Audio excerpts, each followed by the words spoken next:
welcome to Stillspeakpod. So the last we spoke was about 2 days ago. I believe it might have been 3 days ago. I'm not quite sure. I have family in town from out of state. And, we've been coming and going and talking and doing. And we were actually out most of the day today.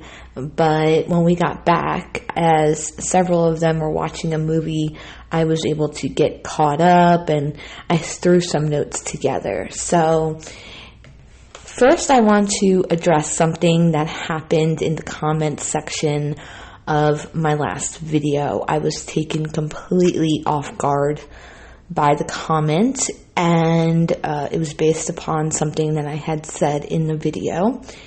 And I'm not really one who feels the need to have to explain themselves often or justify, but the particular person who commented, I really do enjoy that person's comments on other videos. So I was a little taken back when there was, I guess you would call it, a situation, and so I kind of just wanted to briefly address it. So I was talking about Heidi's case, and I was talking about the robbery and homicide division of the LAPD, and I mentioned some of the famous cases that they had handled. And one of them was the notorious B.I.G., and I mentioned that it's one of my favorites. Now let me start by saying this, okay? I'm a mom. I'm almost, in my 40s. I don't get to really watch movies. I don't really get to watch TV. I don't get to listen to music because when we're in the car, the kids are typically watching a movie. When they're not in the car with me, I like silence. So I don't even put the damn radio on. And as a matter of fact, they found a song through YouTube, my kids, that apparently was Lady Gaga. And I had no idea, okay? I'm not up to date with any type of, current events as far as entertainment goes. If you're like, oh, did you see that movie? I'm most likely going to say no, okay? I watched Ozark because I found a period of time that I could do that. I watched Stranger Things, and that's really all I've watched in the last 4 years. I'm not somebody who takes music, movies, or TV shows seriously. I don't. Specifically music. What do I mean by that? Some people take what is said in music very seriously. They take it to heart. They can relate to it or not relate to it, and, so much more. Me, I'm more of like, music is music, right? I hear it at weddings. I hear it, in a store. I'm not a music person at all.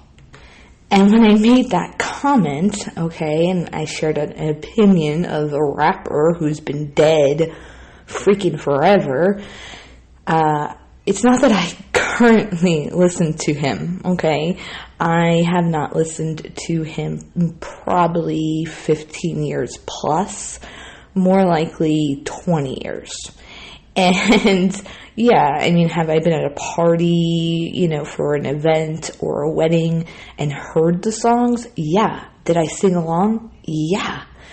But really, those types of songs from back when I was like a teenager or in my early 20s when I would go clubbing or bar hopping, all they do for me, and we're all different, is bring me back to a time when I was young and carefree and with my friends and having a great time, Actually, a lot of songs remind me of times I spent with a friend of mine who died last year from brain cancer.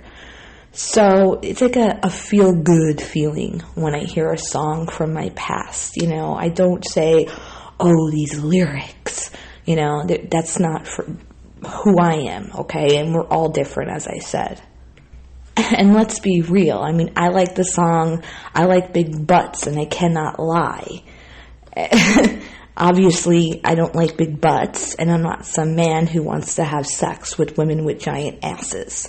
So, words don't really mean a whole lot to me in music. I just sing along with them. It's not that I agree with them. I might just like that it's catchy. It's a catchy beat. It's a catchy song. So, Biggie, he reminds me of my youth, is what it is. And, the thing is that I do have gay friends. And back then, they too were jamming out to some Biggie with me. They didn't mind. Apparently, not everybody feels that way. And I found this out. Apparently, some people do feel that, that type of music is very homophobic. Again, I never really got into the words. Even if I memorized the words to the song, I didn't really pay attention to what was being discussed. It was just something that was catchy. You can think that's crazy, but that's the truth. So I never actually looked at hip-hop and was like, oh, well, or rap, and say, oh, it's homophobic, or it's this, or it's that. So, I apologize to the person who felt, differently about me after hearing that, 20 years ago I used to listen to Biggie, and he's one of my all-time favorites because he reminds me of my youth. But that's the truth. Would you rather me lie? And like I said in one of my comments on that thread, there are so many songs that are so degrading to women. Clearly, I'm a woman, right? And if I didn't associate with people who listen to that type of music, that'd be a lot of people that I wouldn't associate with. And that just seems to me kind of silly. I don't think that lyrics are a reflection of me. I think, it would probably be more of a reflection of the person who actually wrote the words. What's that disgusting song that's out? I don't even know who sings it. That's how much I know about music. Wape or something? Okay, so with that song, I heard it somewhere, and I didn't know what it was saying at all. Somebody had to tell me, do you know that song is about... And I was like, what? Are you serious? They're like, yeah. Did you listen? No. And that's a woman singing that. So does that mean that all women are like this women? Well, no. And if I, seem to think that a song might be catchy, does that mean that I am like this woman who's wrote and is, I guess you would call singing the song? In my opinion, no. Bottom line here is that we're all different, okay? And we all see things differently. We all view things differently. We all feel differently about different things. That's the bottom line here. And something to get to know me about is that I don't offend easily at all. At all. It takes a lot to offend me. So it kind of surprises me sometimes when somebody does get offended by something, because I'm not like that. I'm not saying they're wrong for being offended. It's just sometimes hard for me to understand that, because I'm like, well, it takes so much to offend me. It really does. So because I like Notorious B.I.G. doesn't mean that I support or I'm against gays at all. I have gay friends. Like I said, I used to party back in the day with my gay friends, and we would all be jamming out to Biggie. They didn't care, okay? So they're different than the person who commented. I appreciate everybody who jumped in to back me up, okay? I do. I really appreciate that. At the same time, I really like this subscriber, and I think he had really good input on other videos. And so I was really taken back by the comment. And we kind of went back and forth before I kind of just wanted to squash it because everybody was jumping in. And I don't want to censor anybody, but I am open to full dialogue privately with one another so that doesn't happen. So if you ever hear me say something or you don't agree with me, come to me. Let's talk about it. We can go back and forth in email and discuss it. I'm a really kind of laid back, chill kind of person. And I'm going to respect your view and opinion. I'm going to hear you out, and I'm going to try to understand where you're coming from. I just am. I may not agree with you, but I will definitely try my best to understand where you're coming from. So anyways, sorry, that actually took longer than I even wanted it to be. But I felt like I really needed to address it. It was something that was kind of irking me. And the only reason why I chose to do it in this video was because this comment exchange happened on my other Heidi Planck video. So it just kind of was the right time to do it. So anyway, let's move on to Heidi Planck now. Okay. So this story is actually really pissing me off because we have like no facts at all because the police are not even doing press conferences. We have the very basics. And so there is, of course, due to that, a lot of conflicting information in different articles and misinformation and rumors. And so this makes the theories kind of all over the place. And so it's kind of a frustrating case. And so that being said, because we have very little information, of course what's going to happen is, curious minds. And curious minds is going to make you want to dig further into it and see if you can find your own facts. And because, I'm a general public person, I'm not a media person who can get access to certain things, that can be a bit hard to do. So you do your best that you can to try to get, something, anything, clues, hints, a backstory, something. So 2 days ago, I dove into the public court records that involve Heidi and her ex-husband, Jim Wayne. And then I took it one step further, and I actually purchased, for a very low cost, some of the documents that were attached to the proceedings.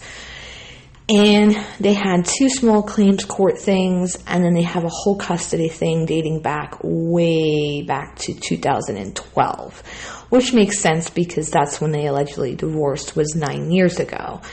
And the custody actually went on and on. There's a lot. Oh my gosh, there's a lot. It would have cost me a hefty buck to get all of them.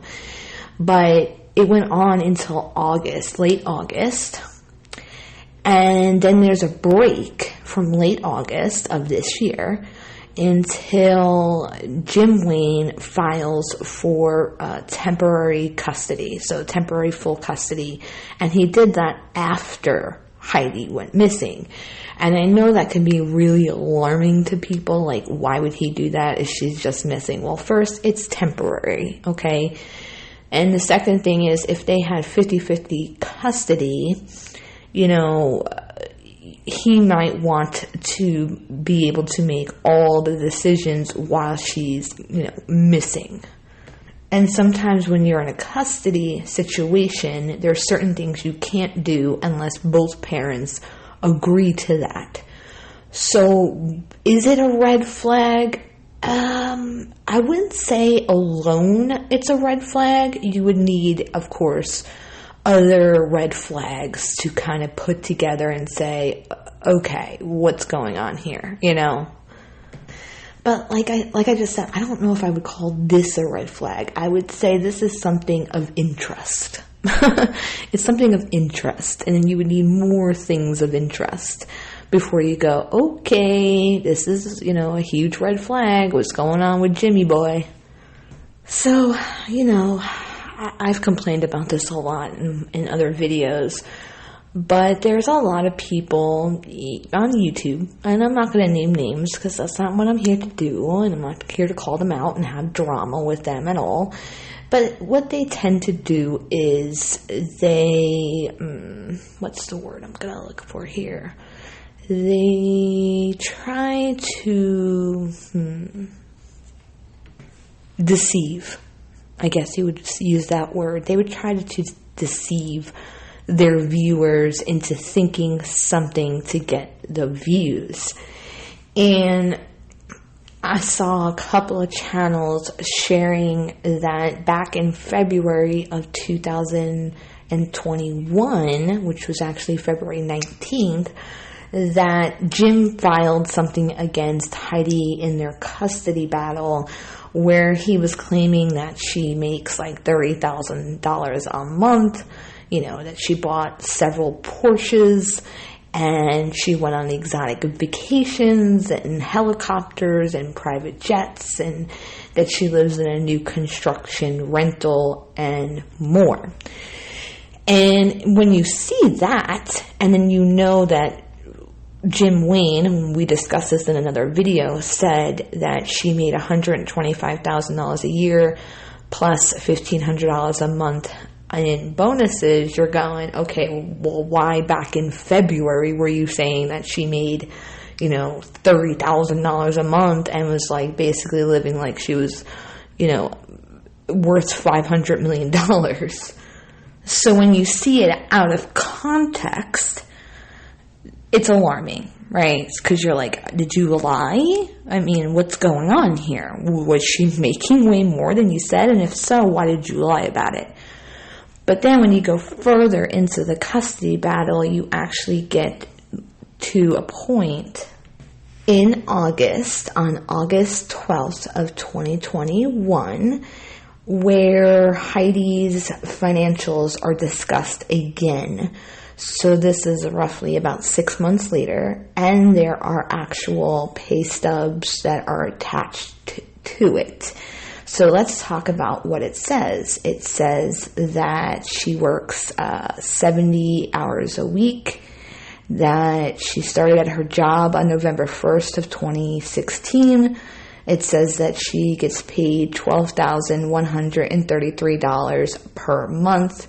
When you do the math, it does come out to what he originally said, which was $125,000 plus the $1,500 a month in bonuses. It talks about her being, 38 years old, when she filed her last taxes, which were 2020. And then it says, line 4, other parties' income. I estimate the gross monthly income before taxes of the other party in this case is $18,152 a month. And between January 1st of 2021 and May 31st, 2021, the deposits into his checking account totaled $90,758, which, wouldn't you love that? Hey, some of you may make that. I'd love that.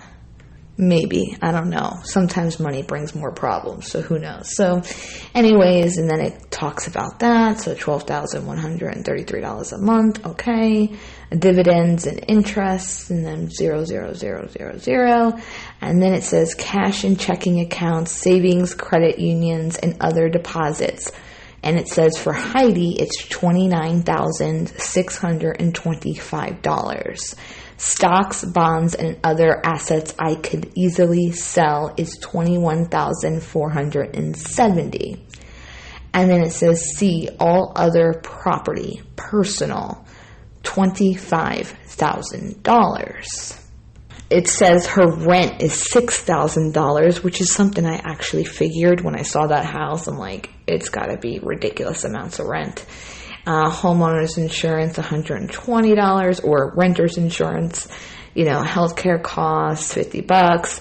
Then it says child care, $300 a month, which is odd because at the time her son was 10, so he's most likely in school, so who is she really paying to watch him when it appears that her and the father share 50-50 custody? But whatever, that's what she put down. And then, groceries and eating out and utilities and laundry and cleaning and clothes and education. It says education, $600 a month. It says that her car expense was $1,000 a month. So her total expenses were $89.20. And then it says amount of expenses paid by others, $2,000. And actually right here, it does confirm it is 50-50 because it says 50% of the time with me and 50% of the time with their other parent. It says they do have health insurance, and it was Anthem Blue Cross PPO Gold. And then it says, child care so I can work or get job training, $500 a month. So that's different from the $300 that was said earlier. And then healthcare insurance, $200 a month for the child. And then it says the child's education was $14,000. And it actually says a month. That's not a year. And then it says petitioner and I split school tuition. We pay $7,000 each. I pay for uniforms and school supplies. And I was like, how is that even possible? Because if she makes $12,000 a month and her rent's $6,000, and then her other expenses came to $9,000, and then she's paying $7,000, that's $16,000 a month. So how much is he giving her for child support when it's 50% custody? So I don't know. That's really crazy. That's why I thought, is this $14,000 a year? But it actually says a month. So that's crazy. And then at the bottom it says other information. Although the petitioner and I split the cost of school tuition, I pay for uniforms, clothing, and all donations required by the school each year. And petitioner, meaning Jim, refuses to pay the donations or to purchase uniforms and school supplies. And that she also paid for her son's cellular phone bill, which, hey, everybody gets their kid a phone at a different age. 10 seems kind of young for that, but I'm not judging. That's their choice. So then, there's a few different types of pay stubs, and it looks like some of the her bank statements and whatnot that is attached to it. So now let's go back real quickly because I started talking about the February of 2021. It was the 19th. So he makes this accusation in court in February, right? And then a week later, she petitions to have a name change. Now, some of her businesses, the LLCs and whatnot, were under her married name.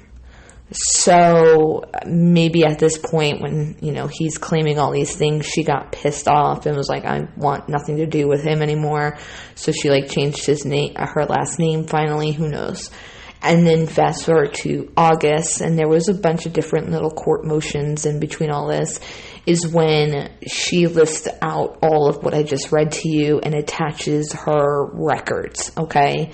So that's probably where he got what she actually made and why he originally said that. Maybe he was under false understanding of her income at the time, or maybe he was just being an asshole. Who knows? That's possible too. Excuse my language. I know some people don't like cursing. Sorry, kind of slipped out there. So, I thought about her boyfriend. Now, her possible boyfriend, because the mom was like, I don't know if I can really call him a boyfriend. They're on again, off again. This is one of the things that we don't really have a concrete understanding of, because some articles are claiming, only a few weeks. Others are saying a couple of months they dated. Others are saying a couple of years. So I thought about him, and he works for Mark Zuckerberg's. Sorry, I always want to say Zuckerberg's. I'm sorry, it just comes out, so I almost just said it again. But Mark Zuckerberg's company with his wife. So, and he's a VP in the company, so he probably makes some pretty decent money. So maybe it's him who was providing her with a private jet and trips and all the things that, the ex-husband Jim Wayne was claiming. And maybe he didn't realize it wasn't that she was making this money enough to have all these things, but really it was coming from the boyfriend. That's possible. But then 6 months later, he actually finds out what she's making and what's in her accounts in these things. So yeah, if you just share that one part, it's going to look really bad. But you have to have the full context to see that later, he finds out what she makes, and this is why in the media he shared that she made $125,000 a year plus $1,500 a month in bonuses. And I'll admit, it feels sort of icky for me to have pulled up these documents to find out her financial situation. That really wasn't my goal. I wasn't like, oh, I want to know how much you make, and what you're paying on your car insurance. I don't care. But I wanted to, after seeing the February situation, I wanted further context. And so that's why I dug into it, because I'm like, all right, I need to see what's going on here. Okay. So when I go through this custody battle, it definitely doesn't look like this was something that was amicable. They definitely seem to have a back and forth issues on who's paying what. As we saw in this document, he refuses to pay for donations to the school and uniforms and supplies. At the same time, it was 50-50 custody, so it was like, okay, was it semi-amicable except when it came to money? I'm not quite sure. And it also might have been just, court-ordered, you're getting 50-50, right? That's not the case in every custody battle, but that might have been the situation here. And then they had some civil issues as far as money, and one of them was he went after her for $7,000 way back for credit card debt. And I saw somebody say oh, how petty is that? Why would he go after her for this $7,000 when he clearly makes way more money than her? I get what you're saying, but at the same time, would you want to pay your ex's $7,000 in credit card debt if you didn't have to? I mean, yeah, it comes across sort of petty if you're making a significant amount of money, but at the same time, it's your ex. I don't think I would want to pay that. I'd be like, pay your shit. But who knows? Maybe he's a jerk. We don't know him, right? We don't know him. We only have clips of him. We have these documents, but we don't really know him. I would love to hear from some of Heidi's friends and their view of him, right? Because normally a woman will divulge information or complain and vent to their friends. So I'm sure they know things that we don't know or that we can't figure out just off of some court documents. At the same time, sometimes in cases, and I've seen it happen, friends or people who claim to be friends will exaggerate, fib, and whatnot. For whatever reason, I don't know why they do it, but they do. And so you can't totally take what they say as fact. It's also their view, right? It's their opinion based upon what they heard from her. And then you have to say, okay, what she was telling them, was that true, right? Because when a woman's pissed off, they might even exaggerate. So while I would like to hear from friends of hers about Jim and hers relationship, at the same time, if I heard from them, I would take all of it with a grain of salt, because you just never know, and sometimes people do that and exaggerate. Now, as far as him getting the temporary full custody and it being granted, his claim was basically that the son is extremely distraught. And I had to pause for a moment because I had a child knocking. But anyways, so, her son is extremely distraught and he wants to get the child into therapy. And so that's, basically why he did this. Two thoughts come into my mind here. Now, when I take my kids, who obviously have a mother and a father, and if I take them to the dentist or the doctors or, anywhere, they get therapies for like speech and OT, one of them does. So when I take them for those things, for evaluations and sessions, when I fill out the paperwork and stuff like that, I don't have to give my husband's information. It's usually my information, our insurance, and their information. I've never had a doctor or a therapist. Now, that's not a mental health therapist or a psychologist or anything like that. It's a little bit different, obviously. But they've never said we can't, see the patient without approval from dad, basically. Sometimes the paperwork will ask if there's another person, if you share custody. I mean, technically you don't have to say yes. They're not going to go and dig it up and see if it's true or not. I'm not suggesting anybody do that. I'm just saying I personally have never had an issue. Now, we're married. We're not divorced. We don't have a custody arrangement. So it may be different because of that. Maybe the therapist that he wants to take them to, normally both of them are involved, and maybe that place is you can't because you have to have approval from her, and we won't see him unless you have temporary custody. That might be the situation. But at the same time, if not, then it's why didn't you just take him, Jim? Because they don't normally ask those sort of things. They just don't. I mean, I've never had an issue getting my children some type of care without their father there or their father signing something. But like I said, it could be that the specific place that they're trying to take him to may have an issue with that.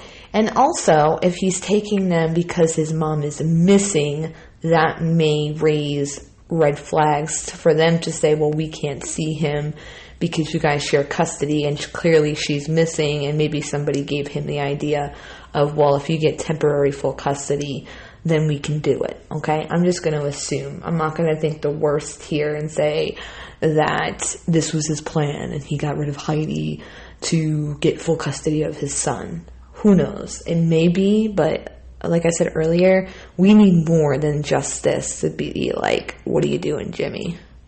Now, a lot of people are bothered by the fact that he keeps speaking out, or he was speaking out, because apparently now he has stopped. That doesn't shock me. Why doesn't that shock me? Well, if you've listened to me through other cases, you've heard me say this. The public is absolutely brutal to people, whether you talk to the media or you don't talk to the media, because if you don't, they think you're shady, and if you do, they're going to pick you apart. Either way, you don't win. And there was a case with a little boy who was missing, Christopher Ramirez. I did a video, and he was found safe and alive, thank the Lord. And his mom did speak to the media initially, and then there was a spokesperson who came out and basically said that this family was attacked so badly and accused after the fact that they're no longer speaking to the media now. And that's just one of many cases. It happens all the time. So you might see somebody come out the gate chatting away, and then they go quiet because Everybody's picking apart every freaking word they say. And then other people don't talk at all for a while because there's that fear that everything I say and do, people are going to think poorly of me or badly of me. So the fact that he stopped talking doesn't surprise me at all because of that, because of my experience following other cases. And he is being picked apart, and he's probably like, well, I said all I've had to say. I mean, why continue talking? What other information can I give them anyways that I haven't already said? And it's just funny to me to watch the public's reaction to people as far as interviews go. And I talked about this so much in, once again, my Summer Wells series. And that was the first series I did on here, and I went so deep into these, interviews that people give or don't give and the public's reaction to it. Because if he didn't speak at all, everybody would be like, where's the ex-husband? Why isn't he talking? He was the last one to see her. Blah, blah, blah, blah, blah. But, he comes out and he's talking a lot, and then everybody's like, why is he talking so much? Why is he speaking on her behalf? Why did he say this? Why did he say that? What's up with the phone? Da-da-da-da-da. And then I thought about everybody saying, like, why is he speaking on her behalf? And I thought about that for a little while, and I was like, okay, but who is going to speak on her behalf? Her mother lives out in New York State. She was not the last one to see her. She most likely doesn't know her daughter's normal day in and day out. And she doesn't live by her. I'm sure they talk, maybe, I don't know, frequently. But even still, she's not a part of her daily life. So what is she going to say? And she did speak out briefly with one outlet. And, that was that. And her son, at the time that she went missing, was 10. I believe he's 11 now because he just had a birthday. I mean, he's not going to talk to the media. He's a child. He's a minor. He's not going to talk for her. Some of her friends have definitely spoken out to the media. They have done searches and a visual out near the Hope+Flower building, and the media asked them questions and they spoke. So really, who does that leave? Well, could it be her boyfriend? Well, I mean, he could.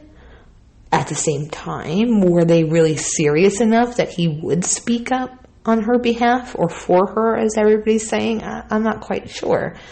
So it kind of makes sense that he would, given he is the father of her son. That's just my thought on it. And I'm not trying to defend this guy, trust me. I'm just trying to give a different side here. I did the same thing with Brian Laundrie's parents. I was trying to give possibilities of other things, and it's not what you might think it is. And there's another thing where there's a picture that he shared to Facebook back in 2017, and it was a picture of their son, and it said, first time with, his name is Bond. I didn't want to say his name because I really don't like dragging minors into things because of their privacy, but it's out there, so I might as well say it. So it says first time with Bond without his mother.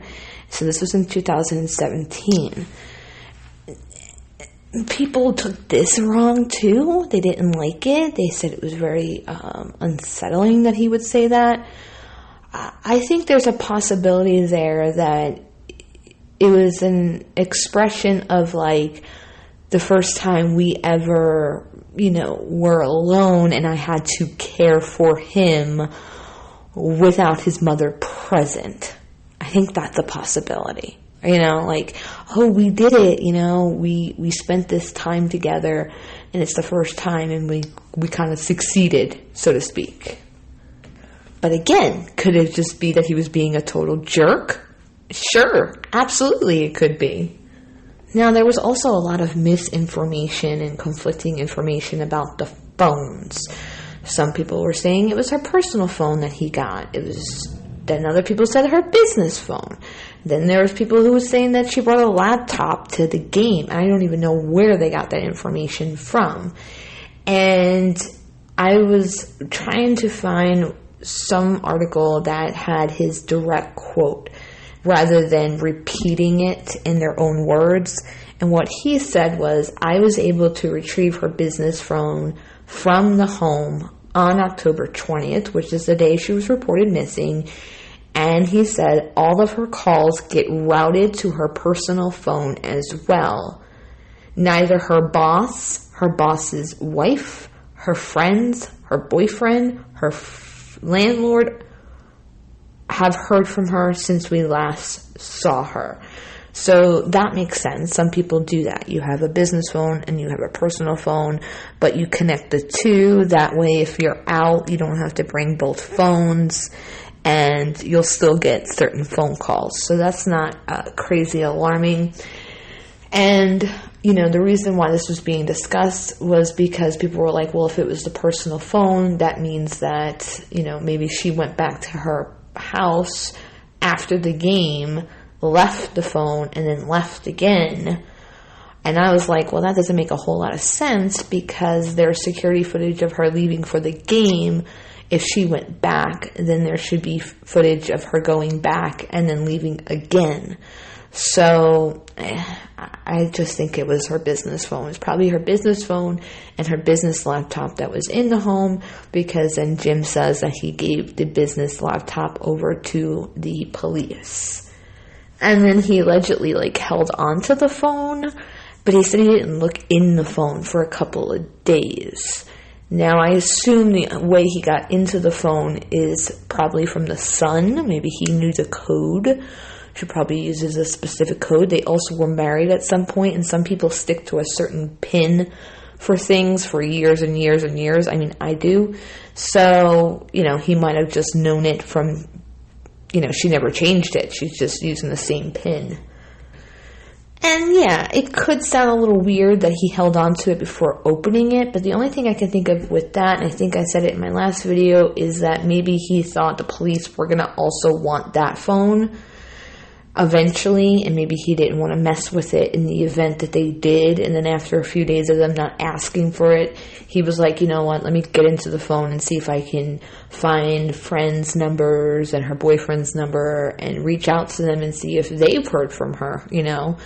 Waiting a couple days is a little odd, but again, that could be something as simple as what I just said.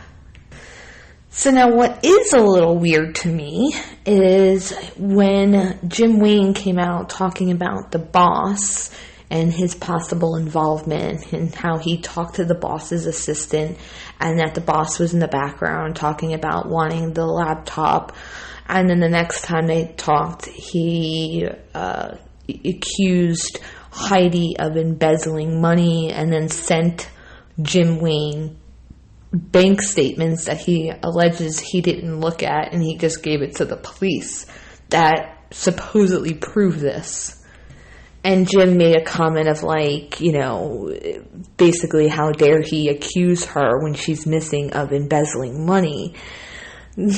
So what gave me a little bit of pause here, and I kind of was like, whoa, Jim, what's up here, is that, hey, Jim, you accused her of, hiding money in the sense that she wasn't being truthful about how much money she was making, a month back in February. So how is that really any different than what you accused her of?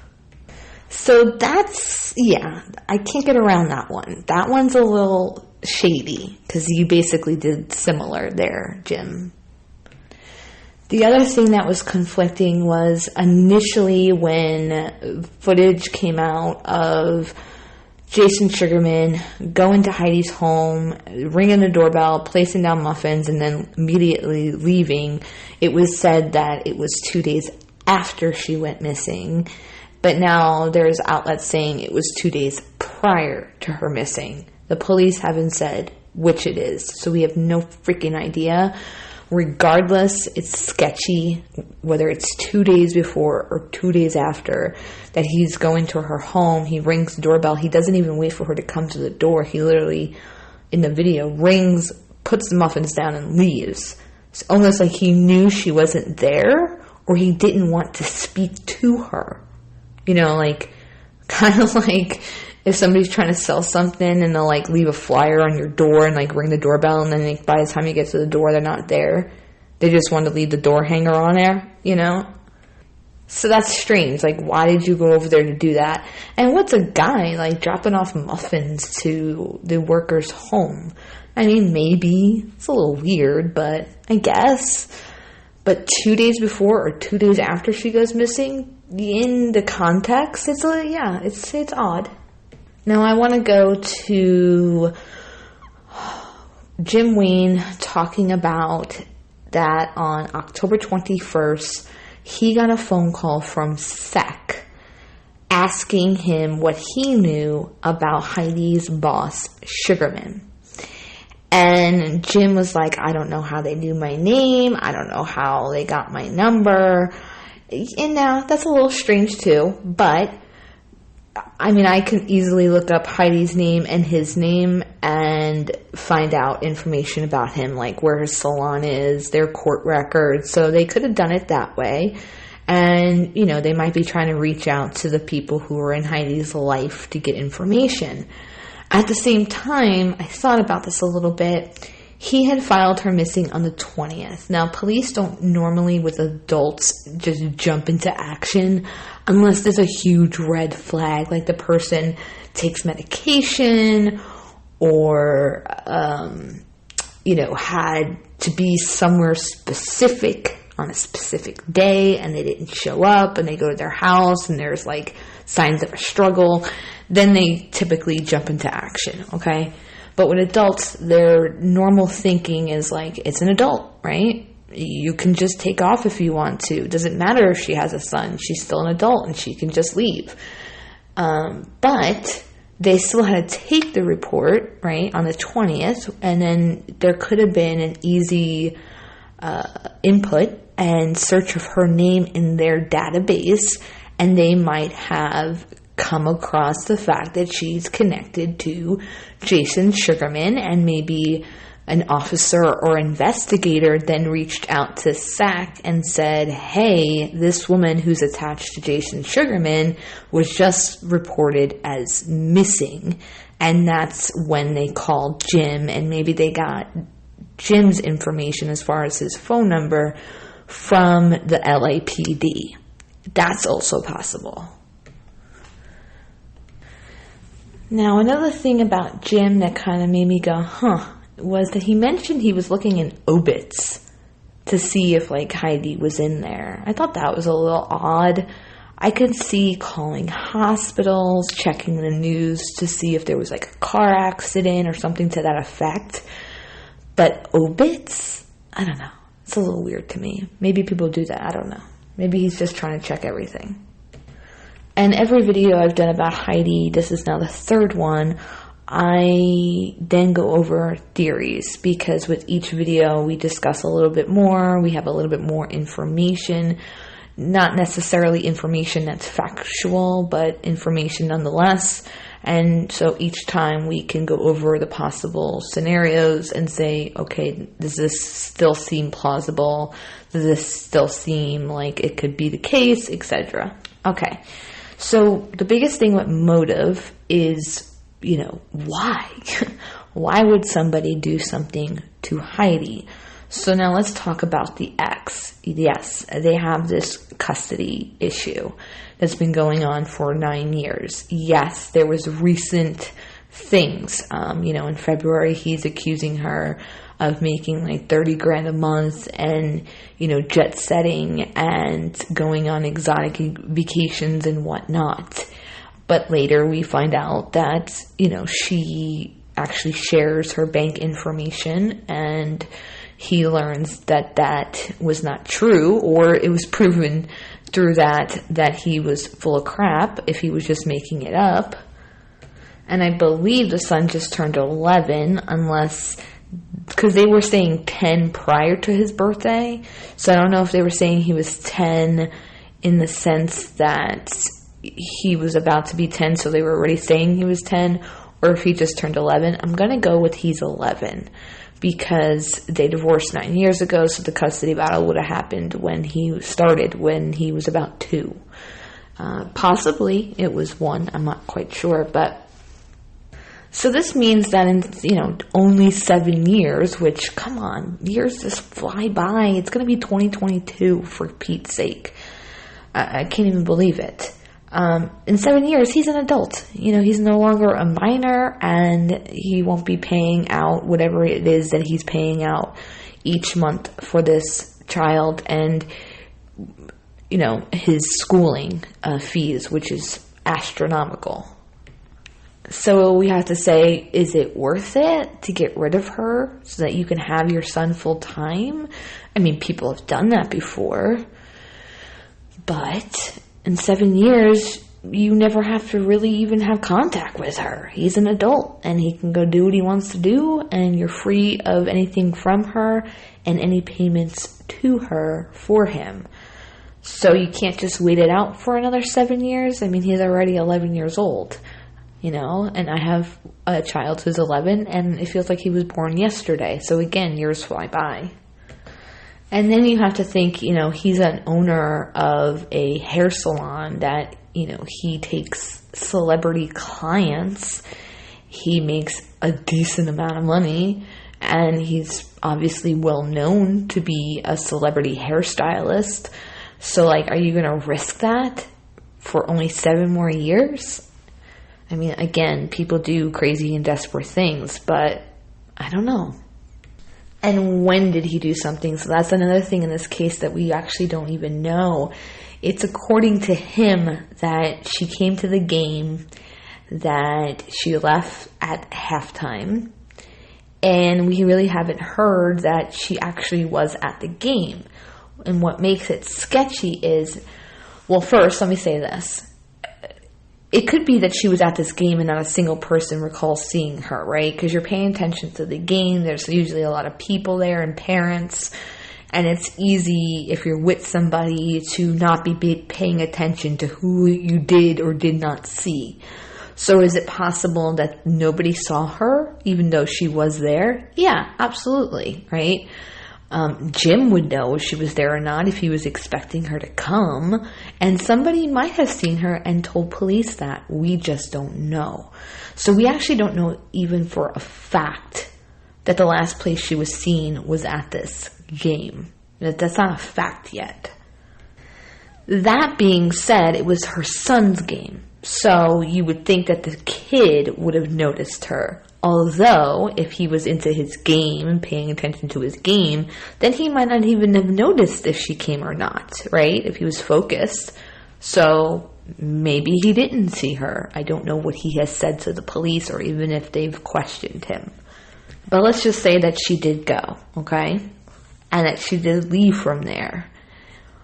Well, when did Jim do something to her, for the people who think that he's involved? Him himself, not hiring somebody, because then, he's with his son, and he's with his son for the next few days until Heidi was supposed to pick him up on the 20th, right? And her son was texting her. So if his father left for any period of time, again, he would know, and he might have told the police this already. We don't know. So when would he have had an opportunity, besides, of course, in the middle of the night, to go do something to her? Because the biggest thing here is that the dog showed up in this tower allegedly, and I say allegedly because I said in my last video, that's not even a fact. That's according to the person who found him. On this 28th floor of this building, 3 hours after she left the game. So how did Jim himself do something to her, if that's true, in a 3-hour window time when he's at his son's game? Unless he did leave, and again, the son was focusing in on his game and didn't even notice that. Now, the part that gets me a little unsettled here is that Jim actually mentioned that Heidi would be sitting in bleachers by them. I don't know who them is. I'm assuming it's his current significant other. And then other times she would move to another bleachers. That's kind of a red flag to me. And then the reason for that is that his way of explaining why nobody else saw her there, because she was moving around so much during the game? It could be. I'm not going to lie. That could definitely be why. And so that part of Jim kind of leaves me a little shaky. Now, to go to the dog again, and I don't know if I mentioned this in other videos, but I'm going to say it again anyways. In the footage of her leaving, you see the dog follow her, and then he goes to the front of the car as she kind of like places something in the car before she ultimately gets in the car and she shuts the door. You never actually see on camera her getting this dog into the car before she backed out of the driveway. The problem with, you know what, I think I did mention this. The problem is that, and this is why I think I mentioned it, because I remember saying this, is that sometimes with those video footages, they're motion censored. So there might be a part where the dog actually gets in and we just don't see it. It might have been on the other side. We don't know. Which, if the dog didn't get in, that would be really odd, because I think that would actually kind of show that maybe Heidi was distracted by something, so much so that she would forget to put the dog in the car, and then maybe something happened and somebody, I don't know, took the dog and then ultimately decided they didn't want the dog, so they like leave it in this building. I don't know. It sounds like a reach. I'm just going to assume the dog did go with her, but you just don't see that on camera. And it also might be that it was somehow clipped, like edited for whatever reason, but it does not appear like this dog gets in. So as far as Jim's concerned, I would say, yeah, I can see why some people think it's him, maybe. At the same time, I think that if he had some involvement, allegedly, it would probably be through, some type of hit, because I don't see that he would have been able to do something in that 3-hour period of time. And when he said sitting by us or by them, I assume that means his significant other was there, and I doubt he would leave the game, because she'd be like, where the hell are you going? And then 3 days later, she shows up missing. She would probably be like, what the hell's going on here? That would be a red flag for her. Now, is it possible that her going to the game and he did hire somebody? And he was like, listen, she's coming to this game, and then you can follow her from the game to wherever and then do something? I mean, sure, that's possible. And yeah, you can think that, but at the same time, it was the middle of the day in broad daylight. Like, why would you want him to do something, he or she, whatever hitman you're hiring, would do something in the middle of the day? Also, it does appear that he either had a key, knew where she had a hidden key, or knew the code to get in her home, probably via the son. So, if you have that information, you could have passed that information on to a hitman and be like, sneak in the middle of the night and do something, That seems a little bit wiser. Now, as far as the boss, again, it's so easy to think this is something to do with the boss because of the shady dealings and investigation and embezzling of money and whatnot. The only thing with that is Sugarman kind of got lucky in the situation, because his, partner went to jail and was sentenced to 189 months. And the state decided to not do the same to Sugarman, but instead take him to court to try to get the $9 million back. So, he kind of lucked out there. So I feel like, why push your luck? You're going to get out of this thing a lot easier, than your partner did, or your, partner. Excuse me, it's late. So, why would you go to the extent of now murder? That's I don't know. I think that's kind of, again, I think that's just stupid, but criminals are not typically wise. Some are criminal masterminds, but the majority really aren't. At the same time, that's really, really dumb.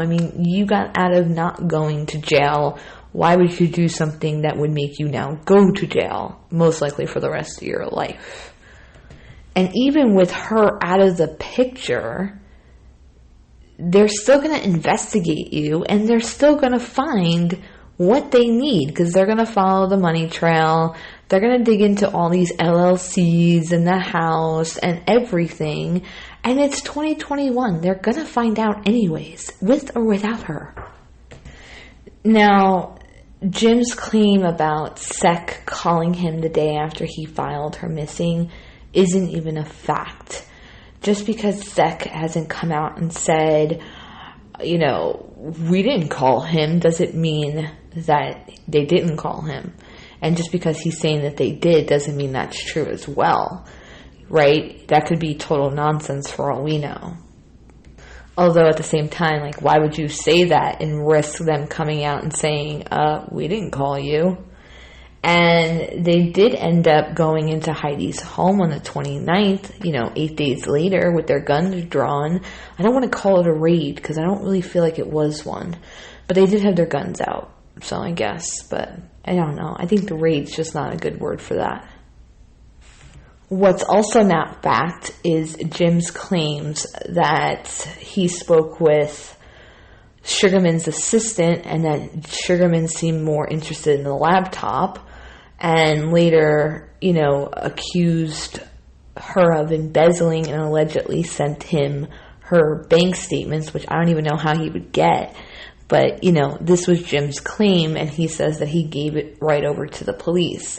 Now, it's probably true because, again, why would you say that when the police can be like, what the hell are you talking about? You didn't give us no bank statements. But, we don't know if there's any recording of these phone calls and what was actually said on those phone calls. This is just going off of Jim's words. We have no idea. Was Sugarman really worried about the laptop? Or was that Jim's version of events? No idea. And then the dog being found on the 28th floor is also not fact. That's what the person who found the dog claimed, allegedly, to Jim, was that they found the dog wandering on the 28th floor of this building. We don't know if that's true. Maybe they just said that because, they have something to hide for all we know. I don't know, but that's actually not factual that that's where the dog was found. Now, the investigators with the Robbery Homicide Division have collected the footage, and they'll be able to know for sure where the dog was after they go through it, which is going to take some time, and then it'll be a fact, but as of now, it's not. And there was also some talk in some articles that Heidi was seen on this footage in the alley of this building prior to her dog being found on the 28th floor. That's also not a fact. We have not seen that footage. The only footage we've seen is her allegedly leaving for the game, and then Sugarman going to her home with muffins 2 days before or 2 days after her going missing. So this case is really frustrating because, a lot of it is off of Jim, and we're not getting anything. We're not getting any information. Normally, in cases, the local police, like the LAPD in this situation, you would hear more from until the FBI is involved. And then once, the FBI is involved in a case, then you don't hear crap. You don't. They don't tell you anything unless, something concrete happened that the public needs to know about. Like in the Brian Laundrie case, when Gabby was found deceased, they came to us and said that. And then also when Brian. Other than that, they didn't tell us anything. And that's in every case. But the local police is usually more forthcoming with information, and they have a media contact person. Now, the LAPD is not a small, agency by any means. It's the LAPD. It's for a very major city. So you would think that they would have a media person who's taking questions, giving interviews, but nope, I haven't seen any of that. So they either run things differently at the LAPD, or B, they're not as forthcoming because it's not as pressing as a child missing, it's an adult. Or maybe they don't have any information that she didn't just leave on her own. Or C, they're treating it differently because maybe they have information that she was involved with her boss's shady dealings, and therefore they're looking at her as more of a person of interest or suspect in that particular investigation rather than an actual missing person. I mean, they have more information than us, and there could be a reason why they're not being talkative about it. But I'm frustrated as shit because I'm very invested in this case and I want to know more. But yes, I'm fully aware that we're not entitled to it, and so it is what it is, right? We just gotta hang tight and see if we can get any kind of information, hopefully soon. At least some of these things that have been said, we can find out whether they're true or not. Now, as far as other theories, some people think that Jim and Sugarman are in on it together. I think that's a little too Netflixy to me. I don't see why the ex-husband would be hooking up with Sugarman to make Heidi disappear. Sounds interesting, but maybe for a show. As far as just being a victim of a random crime, like maybe she went down there, met with somebody, maybe it was a date of sort, and nobody knew about it because she has an on-again, off-again boyfriend, and so she was being secretive about it, and maybe, she left with that person, and something happened to her, and the dog got left behind. Possibly, maybe she went to go meet somebody at that apartment complex and things went bad. You would think, though, that if somebody did something to her in the apartment or abducted her in some way, that they would have made sure to bring the dog with them and abandon the dog wherever they abandon her, because the dog is sort of a piece of evidence. It would be like leaving the cell phone behind. Then it's tied to that building. And if you're a tenant of that building, then why would you do that? I don't know. That's crazy that you would just leave the dog behind. I mean, the dog can't talk, but the dog can be traced back to her, which is what happened. So it wasn't the best decision to abandon the dog if you did something to her and leave it there. So now I go back to what I said in my last video, which I really didn't want to say because then people would be like, oh, you're victim shaming. But I'm not victim shaming. I'm just bringing up a possibility here that could be a reality. And it's not judging her if she was doing this, but it could be something that maybe she was doing something sexual. I mean, that's not far-fetched. You got sugar babies and escorts, people who don't even do anything that's sexual, but is a date for somebody. Maybe she thought her future with Sugarman was shaky and she didn't know if she was going to have income, and she was doing something on the side that she could start to save up money in the event that she no longer had a job, and maybe something went wrong with that. Now, if you think about that and take that further, this possible theory, and you go back to these accusations from Jim Wayne back in February, and if he wasn't just making that up to make her look like an ass, and he really did think that she was doing, helicopter rides and private jet and exotic vacations, maybe that was for a reason, because maybe it wasn't her boyfriend that was doing those things for her. Maybe it was clients, right? And that wouldn't have a pay stub attached to it. So then when they later go to court again and she submits her, bank account and pay stubs and whatnot, it's only going to reflect her job. So that's totally possible. And while this building is, absolutely gorgeous, and somebody from that building might have the funds to do something like that and could explain why she'd be there, it does have a lot of crime because it is downtown LA.